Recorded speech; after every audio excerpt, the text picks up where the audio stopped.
The Honorable Alejano is now recognized. Thank you, Mr. Chair.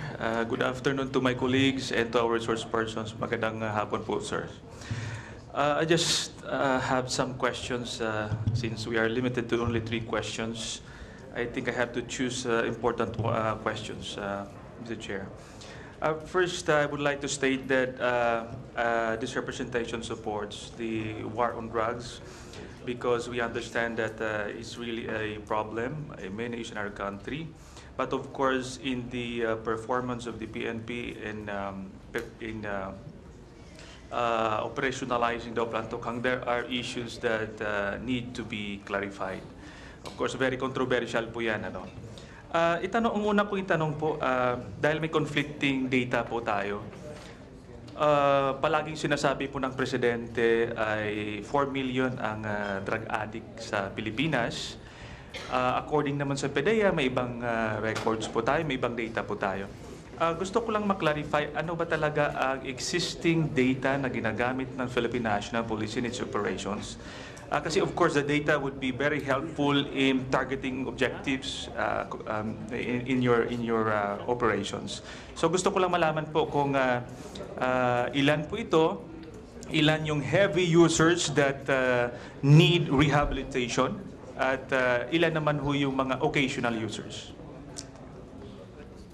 Your Honor, as of now,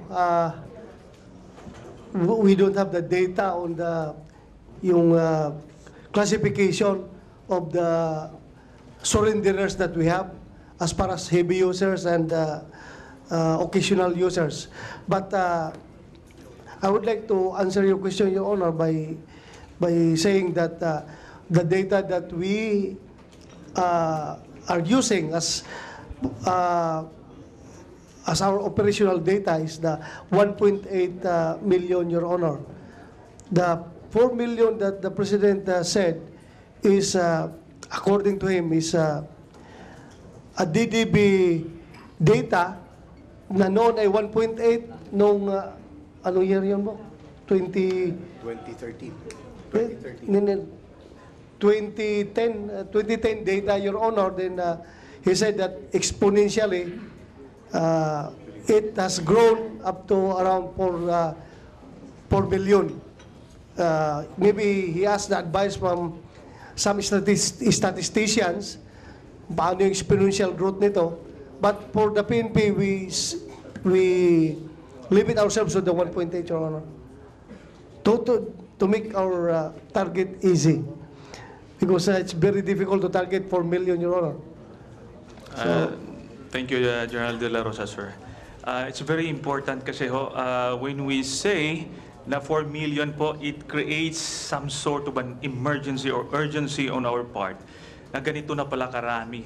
But we have really to base that on scientific research or survey para hindi naman ho tayo ma-off balance kung ilan ba yung targets natin. Kasi nagsasabi po yung Presidente na ang isang addict po ay hindi na human.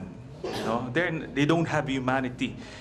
May narinig ho tayo, their brain shrinks to the point that they're not capable of acting as a human. So if we paint this kind of description to the 4 million Filipinos, so it parang justified for us to kill them because they're not useless in the society. So gusto nating malaman yun, especially yung heavy users, kasi sila naman yung kailangan ng rehabilitations eh. So kaya ko natanong po yan. So ang next na tanong ko, Mr. Chair, there are 2,602 killed in the PNP operations related to drugs. Do we have breakdown on this killed whether they are criminals? That means they were filed cases, they were tried, they were convicted, or they were suspects. Cases were filed against them, or cases were pending against them. Itong 2,602.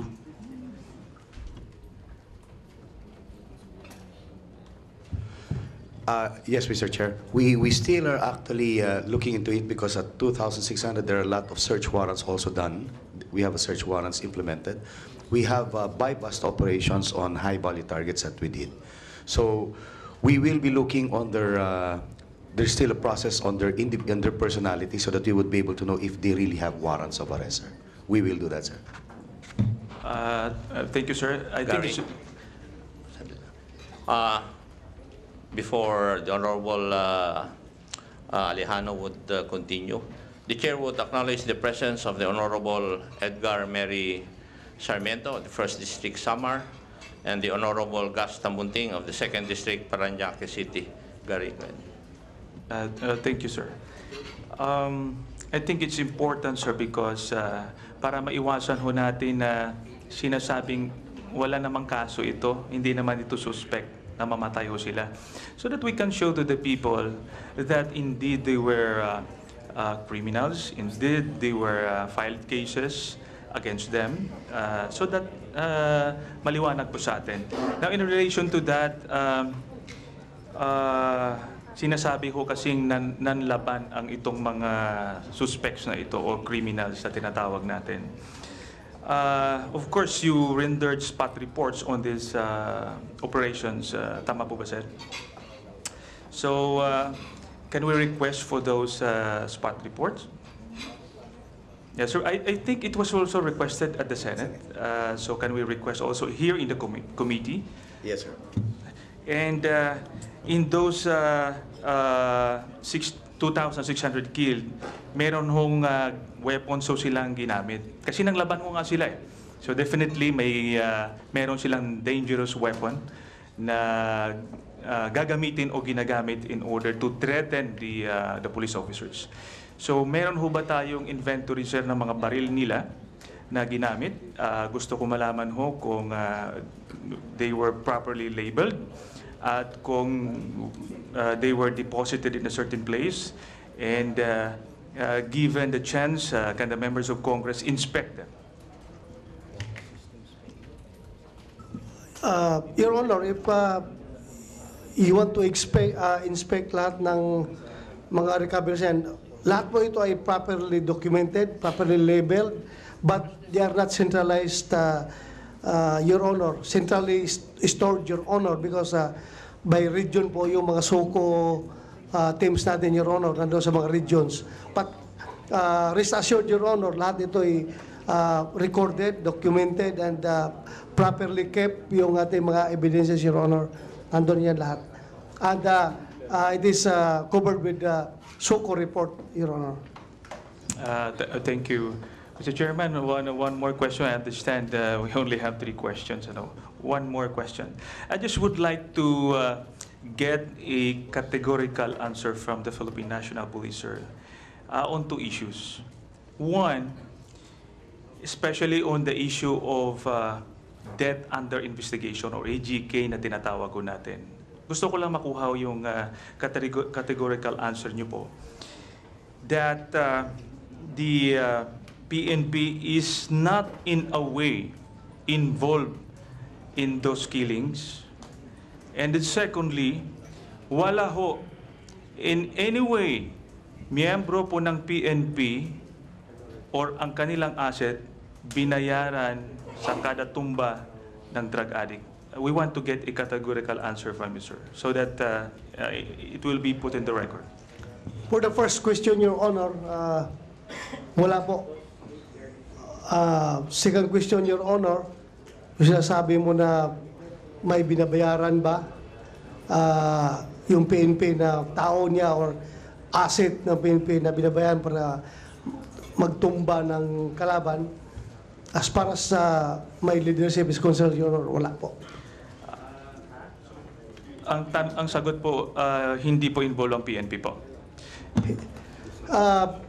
Kung may involvement na PNP, Your Honor, it is not sanctioned by the command, Your Honor. Kasi alam po natin, inaamin mo natin na mayroong mga eskalawag na polis na gumagawa ng ganun. Mayroong mga polis na, in fact, may nahuli tayo, di ba, na polis na gumagawa ng ganung krimen. But if you would like to get the response from the command of the PNP, Your Honor, hindi po namin sanction yung ginagawa na gano'n. Wala po kaming instructions na gumawa ng gano'n, Your Honor.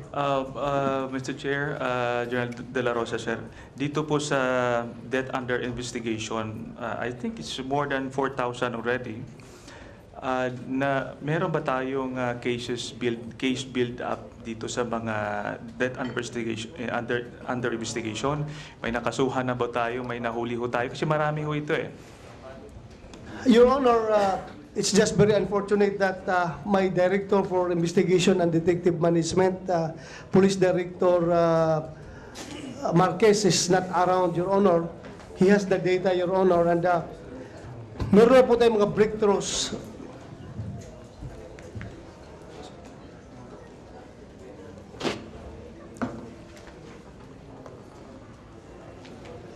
Cases filed, accused arrested. Ito, Your Honor, we have a quick look data for these cases.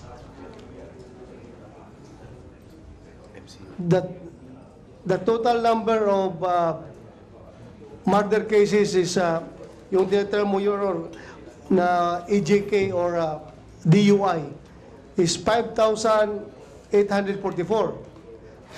Total number of victims is 6,137. That kasama na naman ito? Kasama yung police operation? Mukhang kasama yun. Hindi kasama. Total number of murder cases under investigation is 4,435. But the total number of murder cases filed in court is meron tayong 1,409, Your Honor. Out of this 4,435 na tiniterm natin dati na DUI, meron na pong 1,409 na nakapile sa korte. Cases filed with accused arrested. Yung arestado, Your Honor, is 830. Ito yung referring to DUI, Your Honor. And cases filed with accused at large is 579. But nakapile pa rin yung kaso dahil identified yung suspect, Your Honor. So may mga breakthrough na po tayo dito, Your Honor. Hindi po natin ito pinabayaan. Ongoing yung, kaya tinanong natin na DUI, death under investigation. Tuloy-tuloy pa po, Your Honor, yung investigation ng ibang cases. Sir, I just would like to request the copy of your report, sir, so that the committee will have basis on its future investigation. With that, Mr. Chair, thank you for the opportunity. Thank you, sir, for the answers.